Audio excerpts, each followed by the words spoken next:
සුබ දවසක් ඔයාලා හැමෝටම. ඉතින් අද මම ඔයාලට කියලා දෙන්නේ මේ දවස්වල ගොඩක් අය කන්න ආස අන්නාසි කේක් එක කොහොමද හදන්නේ කියලා. මේ හදන අන්නාසි කේක් එක ඉතින් ඇත්තටම ගොඩක් රසයි, ගැටෝ එකටත් වඩා වෙනස්ම රසක් තමයි තියෙන්නේ.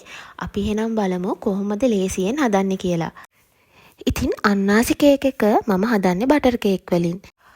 මම බටර් කේක් හදන වීඩියෝ එකක් ඕගොල්ලොන්ට කරලා තියෙන නිසා මම ආපහු ඒ බටර් කේක් එක හදන විදිහ වීඩියෝ එකෙන් ඕගොල්ලොන්ට පෙන්වන්නේ නැහැ. බටර් කේක් එකක් හරියට හදාගන්නේ කොහොමද කියලා මම ඒ වීඩියෝ එකෙන් පැහැදිලි කරලා තියෙනවා. අද මම අන්නාසි කේක් එක හදන්නේ කිලෝ එකේ බටර් කේක් එකකින්.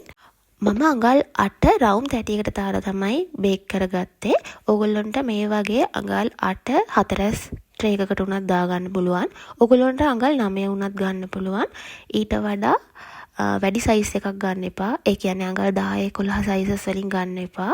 කිලෝ එකේ කේක් එකක් අපි දාන්නේ අඟල් 8 හෝ 9 සයිස් වලට. ඉතින් ඔයාලා මේ අන්නාසි කේක් එක හදන්න මුලින්ම බටර් කේක් එක හදලා හොඳට නිවෙන්න තියාගන්න ඕනේ. ඊළඟට අපි අන්නාසි කේක් එක හදන්න ඕන කරන පයිනැපල් කොම්පෝට් එක, එහෙම නැත්නම් ස්ටූ එක හදාගෙන ඉමු. මම මෙතන අරන් තියෙනවා සාමාන්‍ය ප්‍රමාණයේ අන්නාසි ගෙඩියක්. අන්නාසි ගෙඩිය මේ වගේ කොටු වලට තමයි කපා ගන්න ඕනේ. ඊළඟට මම සීනි කෝප්ප භාගයක් විතර අරගෙන තියෙනවා. ඕගොල්ලන්ට සීනි කැමති ප්‍රමාණයක් ගන්න පුළුවන්. කැමති නම් සීනි අඩුවෙන් උනත් දාලා හදා ගන්න පුළුවන්. ඒ කියන්නේ මේ සෑඳී 2-3ක් උනත් ගන්න පුළුවන්. ඒ වගේම වතුර කෝප්ප භාගයක් විතර ඕන වෙනවා. දැන් මම ලිපේ තියන්න පුළුවන් භාජනයක් අරගෙන ඒකට අන්නාසි ටිකයි සීනි ටිකයි වතුර ටිකයි එකතු කරගන්නවා.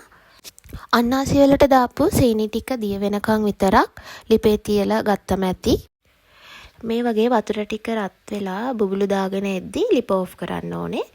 ඊට පස්සේ මේ වගේ අන්නාසි කෑලි ටිකයි සිරප් එකයි වෙන වෙනම පෙරලා අරගෙන තියාගන්න ඕනේ. අපි මේ හදාගත්ත අන්නාසි ස්ටූ එක හොඳටම නිවෙන්න තියන්න ඕනේ කේක් එක හදන්න කලින්. මොකද අපි මේ අන්නාසි කෑලි ටික දාන්නේ අයිසින් එක උඩට. උණුවෙන්ම දැම්මොත් දිය වෙන්න බලනවා. අද මම මේ බටර් කේක් එකෙන් හදන අන්නාසි කේක් එක කවර් කරන්නේ බටර් අයිසින් එකෙන්.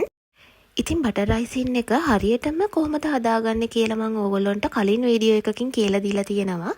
බලපු නැති කෙනෙක් ඉන්නවා නම් ඒක බලලා අදහසක් ගන්න පුළුවන්. කොහොමද නිවැරදිව දිය වෙන්නේ නැති වෙන්න බටර් අයිසින් එක හදාගන්න විදිහ මම පැහැදිලි කරලා දීලා තියෙනවා මේ වීඩියෝ එකේ. මම බටර් කේක් වලයි බටර් අයිසින් වලයි වීඩියෝ ලින්ක් ඩිස්ක්‍රිප්ෂන් බොක්ස් එකේ දාලා තියන්නම්. අද හදන මේ අන්නාසි කේක් එකට බටර් අයිසින් හදද්දී බටර් ග්‍රෑම් 100ක් අරගෙන හදාගන්න. ඒ කියන්නේ බටර් ග්‍රෑම් 100ක්කුයි අයිසින් ෂුගර් ග්‍රෑම් 300කුයි. දැන් මම හදාගත්ත බටර් අයිසින් එකට අර අපි කලින් හදාගත්ත අන්නාසි සිරප් එකෙන් තේ හැඳි 2ක් විතර දාලා හොඳට කලවම් කරගන්නවා. ඒ වගේම තමයි තව රස වැඩි වෙන්න මම පයිනැපල් එසන්ස් 0.2-3ක් විතර දානවා. ඔයගොල්ලෝ පයිනැපල් එසන්ස් අනිවාර්යයෙන්ම දාන්න අවශ්‍ය නැහැ. ඒ 0.2-3ක් වගේ දැම්මම රසයි. මතක තියාගන්න ඕන කාරණයක් තමයි පයිනැපල් එසන්ස් දානවා නම් 0.2-3ට වඩා දාන්න එපා. හරි, දැන් අපි කේක් එක ලස්සනට කවර් කරන්න පටන් ගමු. මම අද මේ කිලෝ එකේ කේක් එකක් අරගෙන තියෙන්නේ. මම කලිනුත් කිව්වා මම අඟල් 8 ට්‍රේ එකට තමයි දාලා බේක් කරගත්තේ. ඉතින් මම මේ කේක් එක කොටස් 3කට කපා ගත්තා මුලින්ම.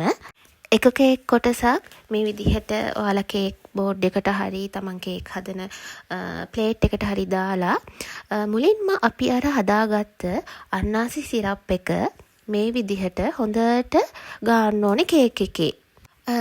මේ වගේ බ්‍රෂ් එකකින් ගාන්න තියෙනවා නම් හරිම ලේසි. බ්‍රෂ් එකක් නැතුව වුණත් ඕගොල්ලොන්ට හැන්දක් පාවිච්චි කරලා වුණත් කේක් එකට මේ සිරප් එක දාගන්න පුළුවන්.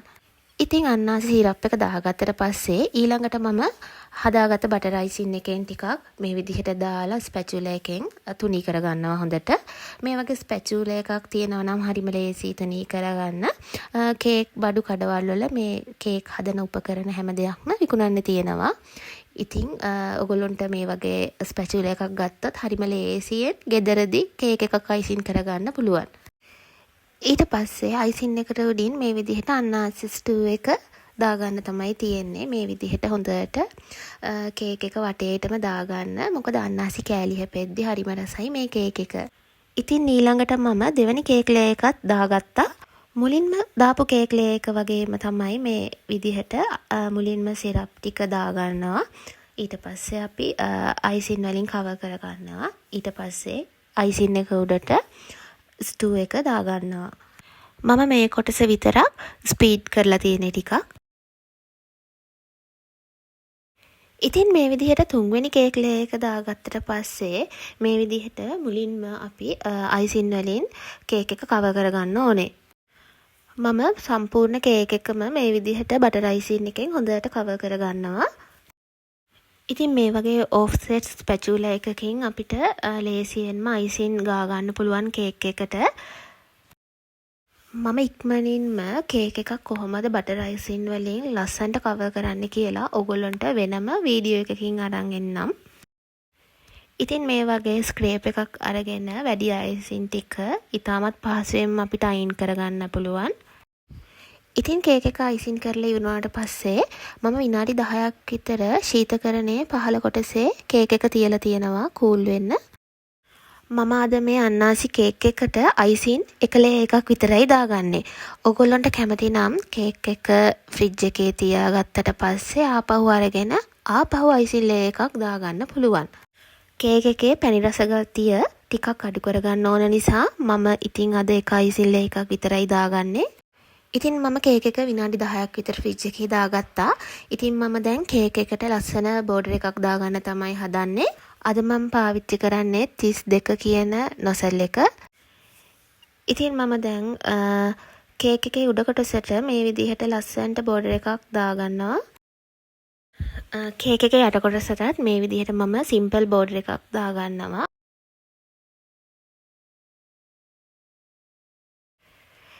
ඊට පස්සේ කේක් එක තව ටිකක් ලස්සන කරගත්ත අන්නාසි ස්ටූ එක මේ විදිහට කේක් එක උඩට ලස්සනට දාගන්නවා. අද හදපු මේ අන්නාසි කේක් එක අන්නාසි ගැටෝ එකටත් වඩා ඇත්තටම ගොඩාක් රසයි. ඔයගොල්ලෝ අනිවාර්යෙන්ම හදලා බලන්න. වෙනස්ම රසක් තියෙන්නේ. ගැටෝ වලට වඩා ඇත්තටම මට මේ කේක් එක රසයි.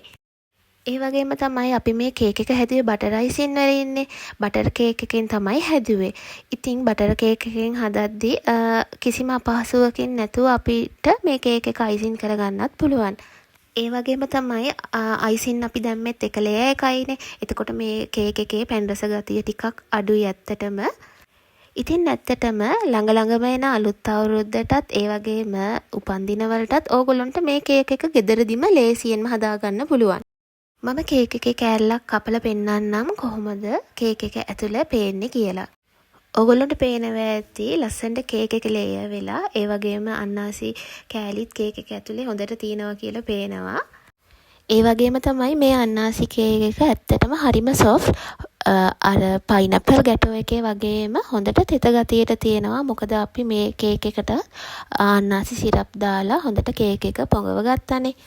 ඒ වගේම තමයි ඇත්තටම මේ කේක් එකේ හොඳ සුවඳක් තියෙනවා. අන්නාසි සුවඳ හොඳට දැනෙනවා කේක් එකේ. ඉතින් ළඟ එන අලුත් අවුරුද්දට ඔයගොල්ලෝ හදලා බලන්න අනිවාර්යයෙන්ම. මේකේ පැණි රස ගතිය අඩුයි. මොකද අපි අයිසින් එක ලේයර් එකයි දැම්මේ. ඒ වගේම ඔයගොල්ලන්ට උපන්දිනයකට පොඩි අයට කන්න දෙන්න උනත් ගෙදරදිම මේ කේක් එක ලේසියෙන්ම හදාගන්න පුළුවන්. අමුද්‍රව්‍ය ලොකු ප්‍රමාණයක් අවශ්‍ය වුණෙත් නැහැ අපිට. ඉතින් මේ කේක් එක හදද්දී මොනවා හරි ගැටලු තියෙනවා නම් වීඩියෝ එකේ පහලින් කමෙන්ට් කරන්න. ඉතින් මේ වගේ තවත් අලුත් වීඩියෝස් බලන්න මගේ YouTube channel එක subscribe කරලා තියාගන්න. ඉතින් එහෙනම් මේ වගේම තවත් රසවත් වීඩියෝ එකකින් අපි ලබන සතියේත් හමු වෙමු. ඔයාලා හැමෝටම සුබ දවසක්